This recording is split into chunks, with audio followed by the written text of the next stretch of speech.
Good morning dear students. आज हम आपकी बात करेंगे स्टैटिस्टिकल मैकेनिक्स के बारे में।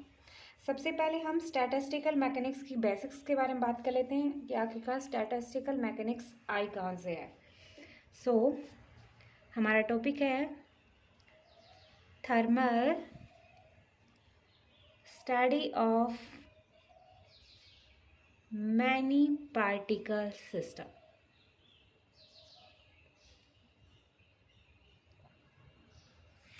थर्मल स्टडी से मतलब क्या होता है? टेम्परेचर से रिलेटेड हो।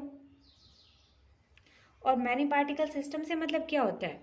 यानी ऐसा कोई सिस्टम जिसमें बहुत सारे पार्टिकल हो, तो उसे हम बोलते हैं मैनी पार्टिकल सिस्टम। यानी हम thermal study of many particle system में किसकी स्टडी करते हैं? उन पर बहुत सारे पार्टिकल्स की स्टडी करते हैं जो टेम्परेचर से रिलेटेड हो।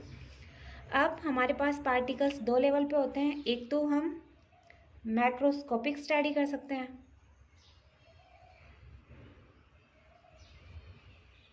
और दूसरा माइक्रोस्कोपिक।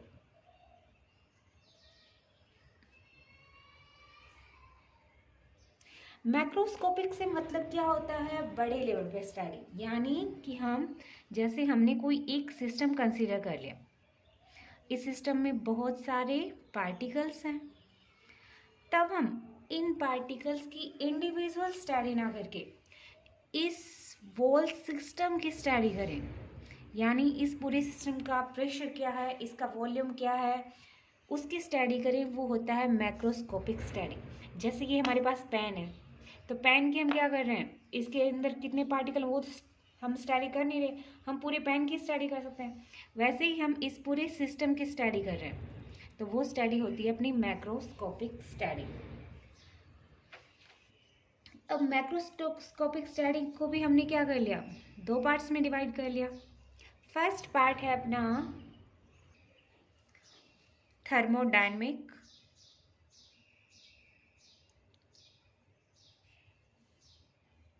सिस्टम और सेकंड है अपना इरिवर्सिबल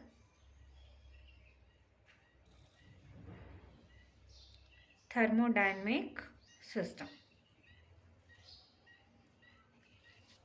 अब थर्मोडायनेमिक सिस्टम क्या होता है, इरिवर्सिबल थर्मोडायनेमिक सिस्टम क्या होता है? तो थर्मोडायनेमिक सिस्टम के बारे में आप पढ़ चुके हो। इरिवर्सिबल आपके पीएचडी लेवल पे इन पे आएगा, तो इसके बारे में तो हम स्टडी करते नहीं है, तो हम करते हैं थर्मोडायनेमिक सिस्टम पे स्टडी। यानी वह सिस्टम जो क्या हो, इक्विलिब्रियम में हो, उस सिस्टम को हम क्या बोलते हैं? थर्मोडायनेमिक सिस्टम बोलते हैं। इरिवर्सिबल थर्मोडायनेमिक सिस्टम से मतलब क्या है? That system is not at equilibrium. वो सिस्टम होता है इरिवर्सिबल थर्मोडायनेमिक सिस्टम। यानी हमने क्या किया, मैक्रोस्कोपिक स्टडी को हमने दो पार्ट्स में डिवाइड किया, एक थर्मोडायनेमिक सिस्टम, एक irreversible thermodynamic system. Thermodynamic system वह सिस्टम होता है जिसमें अपने जो क्या रहता है, इक्विलिब्रियम स्टेट में रहता है। और इरिवर्सिबल थर्मोडायनेमिक सिस्टम वह सिस्टम होता है जो क्या रहता है, इक्विलिब्रियम स्टेट में नहीं रहता है। ये तो बात हो गई हमारी मैक्रोस्कोपिक स्टडी की। यानी हम थर्मोडायनेमिक और इरिवर्सिबल थर्मोडायनेमिक में हम जो भी स्टडी करते हैं, जिस सिस्टम की स्टडी करते हैं, उस पूरे सिस्टम को देख के स्टडी करते हैं, ना कि हम उस सिस्टम के अंदर इंडिविजुअल पार्टिकल की स्टडी करते हैं। जैसे ही हमारे पास ये सिस्टम था, इसका प्रेशर कितना है, इसका वॉल्यूम कितना है, क्योंकि इसमें पार्टिकल्स कितने होते हैं, 10⁻³ पार्टिकल्स होते हैं, तो उनकी इंडिविजुअल स्टडी तो पॉसिबल थी नहीं उस वक्त। तो उस वक्त क्या करते थे, इस पूरे सिस्टम की स्टडी करते थे।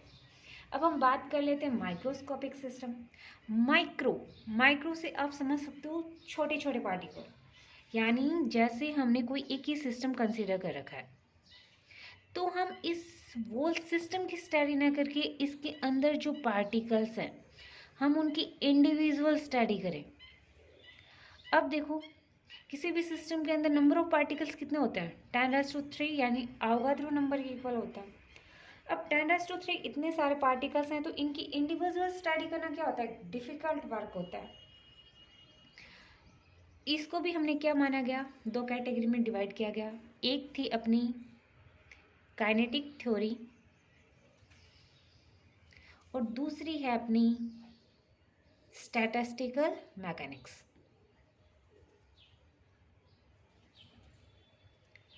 काइनेटिक थ्योरी हम डिस्कस कर चुके हैं। काइनेटिक थ्योरी में हमने क्या डिस्कस किया था?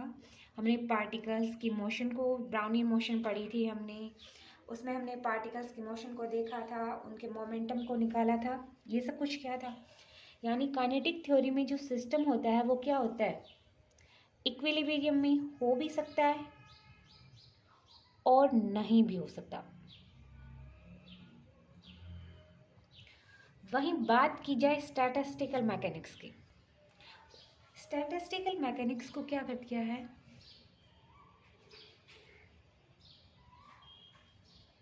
दो पार्ट में डिवाइड किया गया। एक तो खुद स्टैटिस्टिकल मैकेनिक्स और दूसरी statistical mechanics of irreversible process.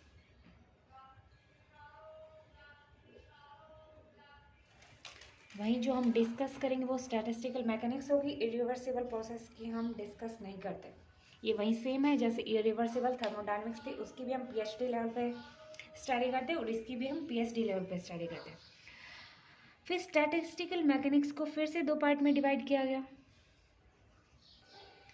एक थी अपनी क्लासिकल स्टैटिस्टिकल मैकेनिक्स और दूसरी है अपनी क्वांटम मैकेनिक्स।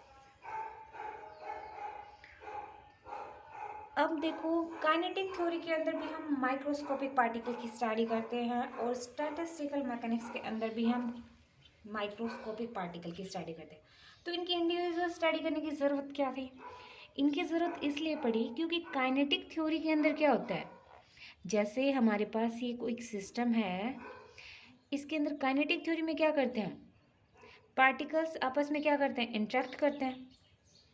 तो उस वक्त हम एक ही इंडिविजुअल पार्टिकल ले लें, ये इससे इस पार्टिकल से किस तरह से इंटरेक्ट करता है, इस पार्टिकल से किस तरह इंटरेक्ट करता है, ये इस वॉल के ऊपर कितना प्रेशर लगाता है, इन सब की स्टडी की थी।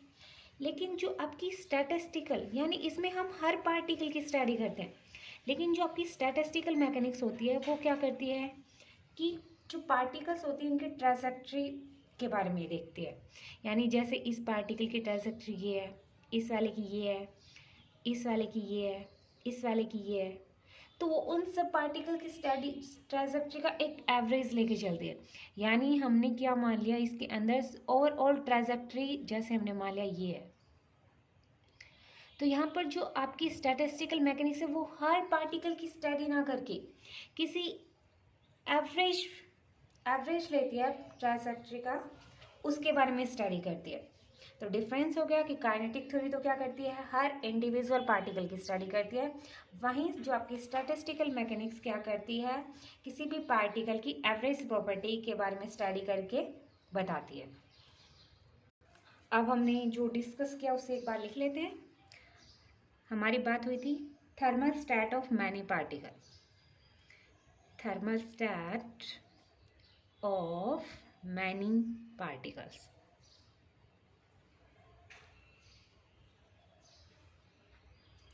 थर्मल स्टेट से मतलब क्या है?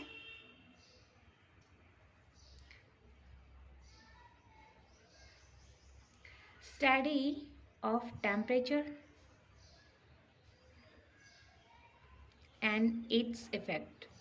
यानी थर्मल स्टडी वो स्टडी है जिसके अंदर हम टेम्परेचर और इससे अफेक्ट होने वाले फैक्टर्स की स्टडी करते हैं, वो होती है थर्मल स्टडी। सेकंड हमारा है many particle system, many particle system, यहाँ पर थर्मल स्टडी कर लेना। अब मैनी पार्टिकल सिस्टम नाम से ही दिख रहा है कि वह सिस्टम जिसके अंदर लार्ज नंबर ऑफ पार्टिकल हो, that means system contains large number of particle।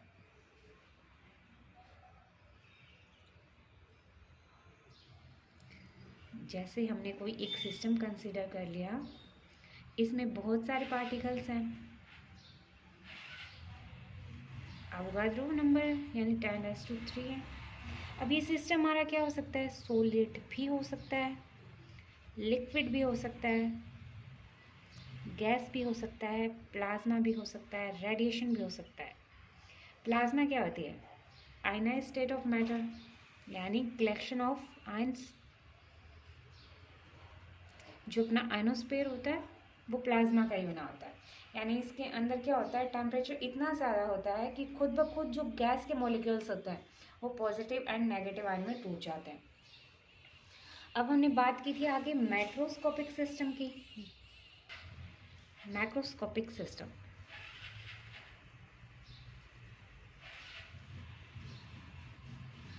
Macroscopic system क्या होता है, जिसके अंदर हम पार्टिकल्स को क्या देख सकते हैं, ऑर्डिनरी वे में देख सकते हैं, यानी हम इसे बिना या तो माइक्रोस्कोप की हेल्प से देख सकते हैं या फिर हम आंखों पर कुछ भी लगाए बिना भी देख सकते हैं। यानी a system that is visible in ordinary way is called macroscopic system.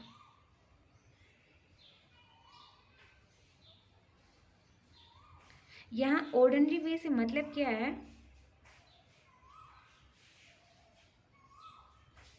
It can be seen via a microscope by naked eyes. ये तो हो गई हमारी मैक्रोस्कोपिक सिस्टम के बारे में। अब हम बात कर लेते हैं माइक्रोस्कोपिक सिस्टम। माइक्रोस्कोपिक सिस्टम यानी माइक्रोस्कोपिक सिस्टम में हम स्टडी करते हैं उन पार्टिकल्स की जो क्या रखते हैं, एटॉमिक डायमेंशन रखते हैं। एटॉमिक डायमेंशन से मतलब क्या होता है, जिनके क्या होते हैं, ऑर्डर होता है वो 10 एंगस्ट्रॉम के इक्वल होता है, क्योंकि जो अपना एटम होता है उसका जो साइज होता है वो एंगस्ट्रॉम ऑर्डर का होता है। तो इसमें हम उन्हीं की स्टडी करेंगे, या तो एटॉमिक लेवल पे या फिर मैक्रो मॉलिक्यूलर लेवल पे। So study at atomic dimension, जिसका ऑर्डर होता है अपना angstrom order, at atomic level और मॉलिक्यूलर लेवल। जैसे ये सिस्टम है, इसमें पार्टिकल ले लिया, 10⁻³ पार्टिकल है, तो इस पार्टिकल की जो स्टडी की जाती है वो क्या होती है, माइक्रोस्कोपिक सिस्टम। अब सबसे पहले जो ब्रांच आई थी वो क्या आई थी, अपनी थर्मोडायनेमिक्स आई थी। पहले माइक्रोस्कोप वगैरह तो थे नहीं, तो जो साइंटिस्ट स्टडी करते थे, यानी 1797 की बात है, thermodynamics oldest branch of physics है। इसमें हम स्टडी कैसे करते हैं, मैक्रोस्कोपिक स्टडी करते हैं, और इसके बीच में जो रिलेशन बताया जाता है वो मैक्रोस्कोपिक पैरामीटर के बारे में बताया जाता है। Macroscopic parameter like that volume हो गया, एनर्जी हो गई, टेम्परेचर हो गया, प्रेशर हो गया।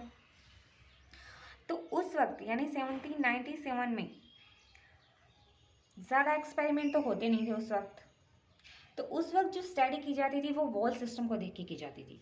तो थर्मोडायनेमिक हम स्टडी करते हैं वो किस बेस पे करते हैं, मैक्रोस्कोपिक स्टडी पे करते हैं। सो थर्मोडायनेमिक्स के बारे में हम क्या लिख सकते हैं,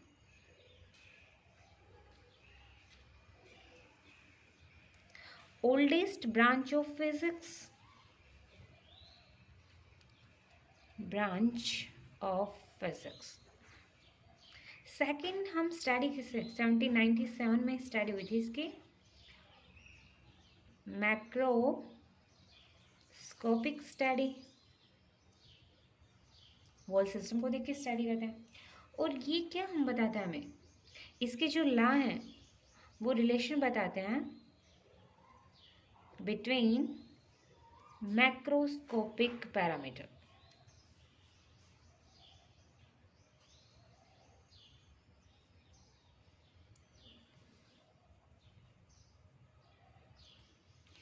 या फिर हम लिख सकते हैं thermodynamics based on the experimental data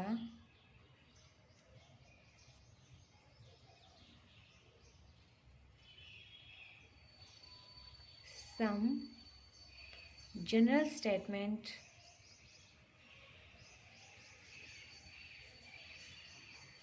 were made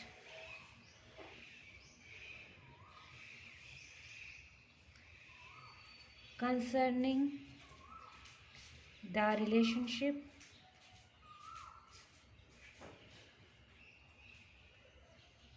between macroscopic parameter of the system।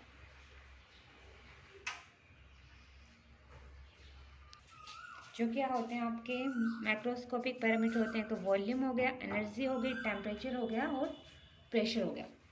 तो ये तो बात की हमने थर्मोडायनेमिक की। इरिवर्सिबल थर्मोडायनेमिक स्टडी अब हम करते नहीं हैं क्योंकि पीएचडी लेवल पे है। अब हम बात कर लेते हैं काइनेटिक थ्योरी। काइनेटिक थ्योरी जो हम पढ़ भी चुके हैं पीछे।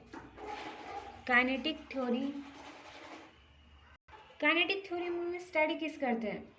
इंटरेक्शन, हम पार्टिकल्स के इंटरेक्शन की स्टडी करते हैं। वो पार्टिकल्स अदर पार्टिकल्स से इंटरेक्ट कर सकता है और या फिर वॉल से इंटरेक्ट कर सकता है, यानी interaction with other particles and also with walls।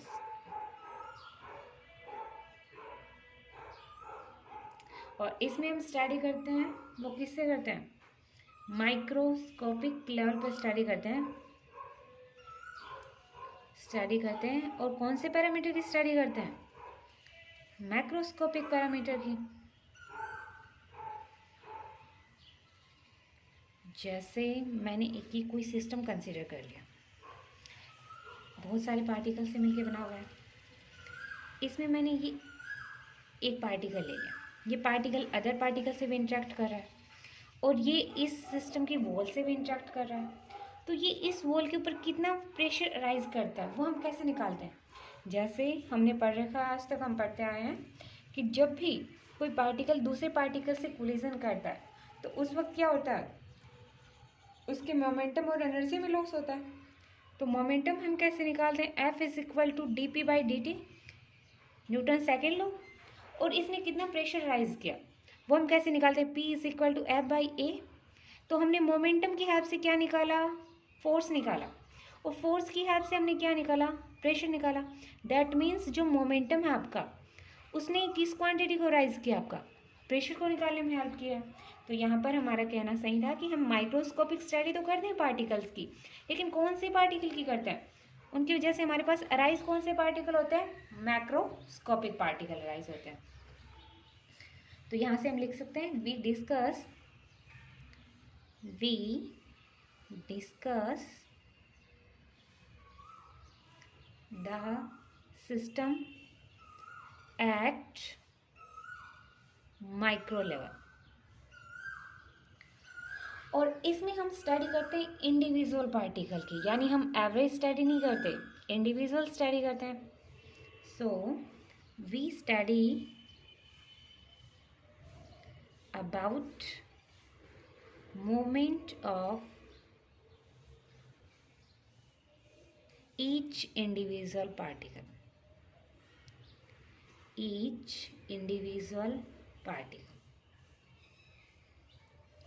अब जो काइनेटिक एनर्जी वैलिड होती है मैक्रोस्कोपिक पैरामीटर के लिए, जो हम किसके हेल्प से निकालते हैं? माइक्रोस्कोपिक डिस्क्रिप्शन पे। The kinetic theory valid the macroscopic parameter by microscopic description।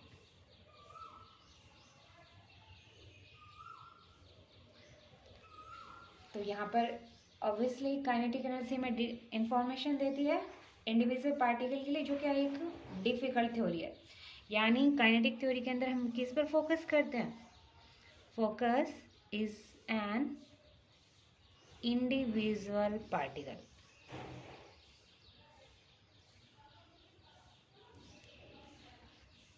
तो आज हमने क्या क्या स्टडी की? हमने स्टडी की thermal study of many particle system में, जिसमें हमने दो कैटेगरी में डिवाइड किया था, एक माइक्रोस्कोपिक सिस्टम और एक मैक्रोस्कोपिक सिस्टम।